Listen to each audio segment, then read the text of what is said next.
Millions of Americans taking a stake in the country's future today, with voters heading to the polls in 5 states. Arkansas, Alabama, and Georgia will be holding primary elections. Texas will have its runoff elections from its March primaries.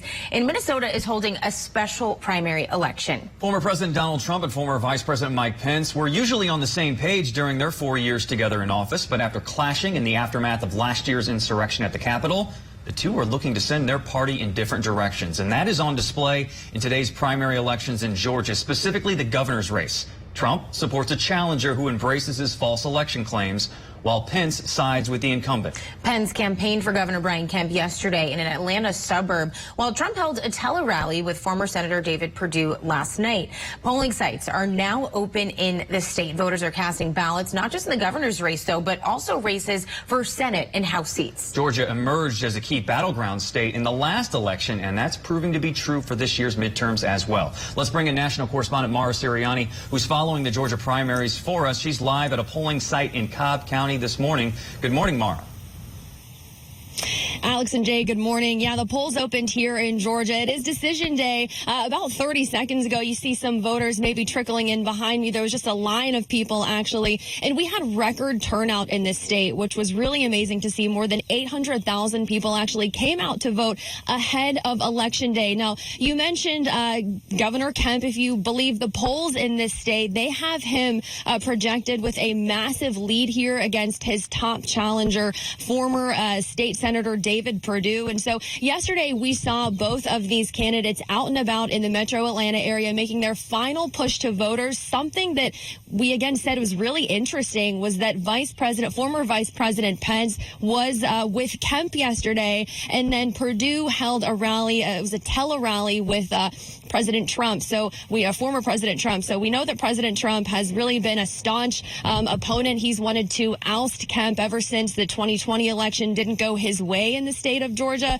And so really one theme that I saw yesterday from both of these rallies was a lot of the candidates and their backers, Pence and Trump, had a lot to say about Democratic challenger opponent Stacey Abrams. Take a listen.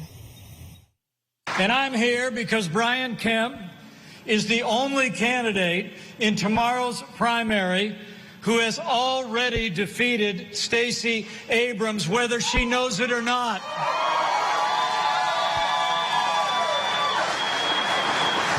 And I'm here because Stacey Abrams can never be governor of the great state of Georgia. This is a national race for the direction of our country. We see the failed platform the Democrats have put forward under the Biden administration. We see what Stacey Abrams wants to do as governor of this state, and we're not going to let it happen. And now, again, ever since the 2020 election, former President Trump has really been against some of these incumbents, I should say, Governor Kemp. He's also been against incumbent Secretary of State, GOP, Brad Raffensperger. He's been working to back challengers in the state of Georgia to them. And so it looks like when it comes to Kemp, that is not going to happen. Again, looks like he is projected to win, even though Perdue yesterday calling the polls in this state fake news.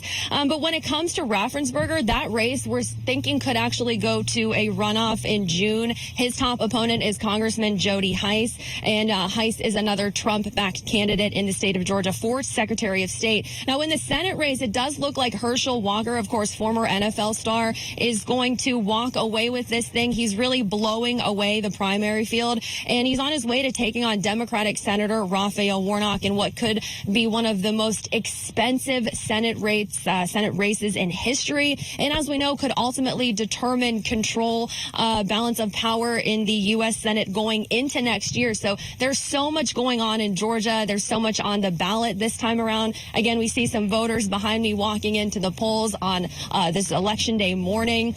And another thing to mention is that we had some new election law that were passed last year in 2021, I should say.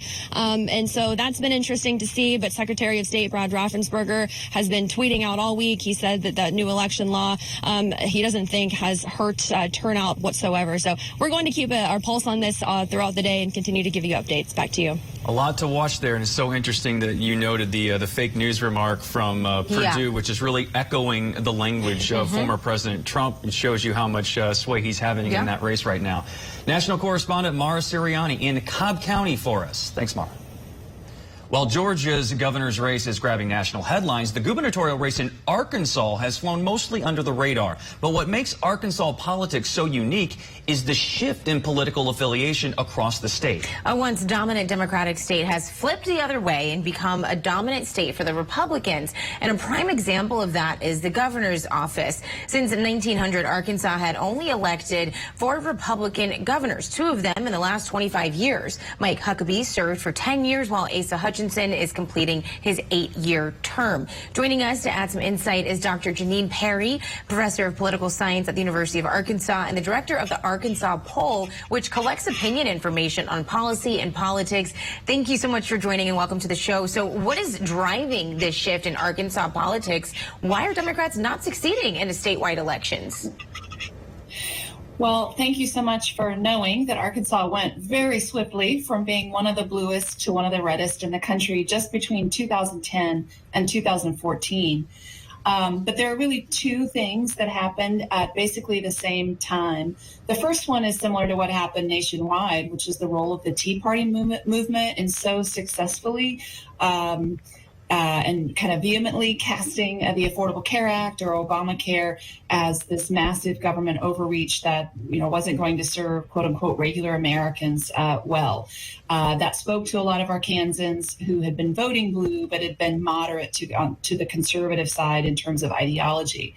But it wouldn't have made that much of a difference, as past things really had not, past national movements, if not for the second thing, which was the explosion of money in election politics and campaigning. Prior to that, Arkansas, it doesn't have a big metro center, so candidates and their allies had complained for decades that you had to make about 6 ad buys in order to put out enough television ads to try to win a statewide race. Once we had that pair of court cases that happened right around the same time as the Tea Party movement, suddenly, very swiftly, Arkansas elections were fully nationalized. You didn't have to go to the tomato festival or the watermelon festival anymore or count on, who your mom went to college with. Suddenly it was all fully nationalized, and Arkansans made a switch in a real hurry. So it was sort of like the Tea Party movement was the catalyst, and then the money was really the accelerant. And it just, the change is hard to overstate. Do you see any opening for Democrats to win back voters in the state? I think it's going to be some time. We were just watching a segment on Georgia politics, and of course, a lot of that is driven, any degree of competition is driven by that Atlanta metro area. We just don't have anything comparable to that right now. Little Rock is a modestly sized city. Northwest Arkansas, up here where the university is big, is about the same size and is growing really exponentially. But I think that's 30 to 40 years out before you get that kind of more urbane, highly educated population that pushes back successfully, at least in statewide races, and makes it any kind of level of competition here. So former press secretary to former President Trump, Sarah Huckabee Sanders, seems to be a shoo-in to win the GOP primary for governor. Her father, of course, also a former governor of the state. What is her appeal to Arkansas voters?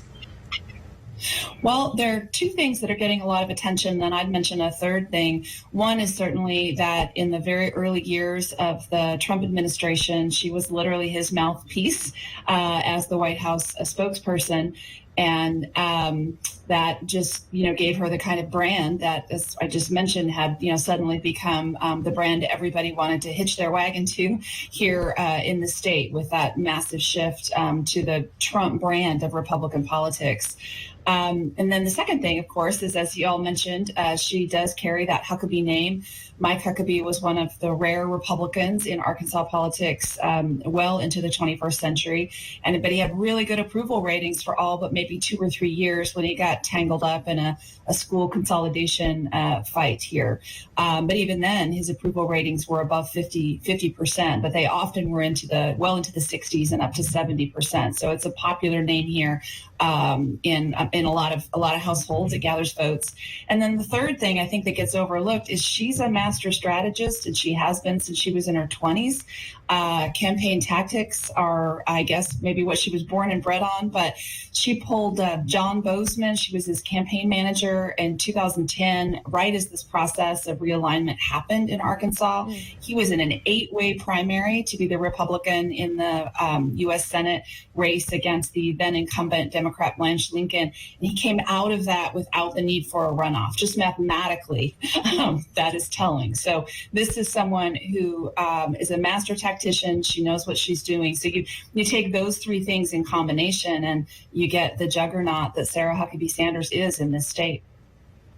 Interesting. Dr. Janine Perry, professor of political science at the University of Arkansas and director of the Arkansas Poll. Thank you for joining us. Appreciate it. Thanks for having me.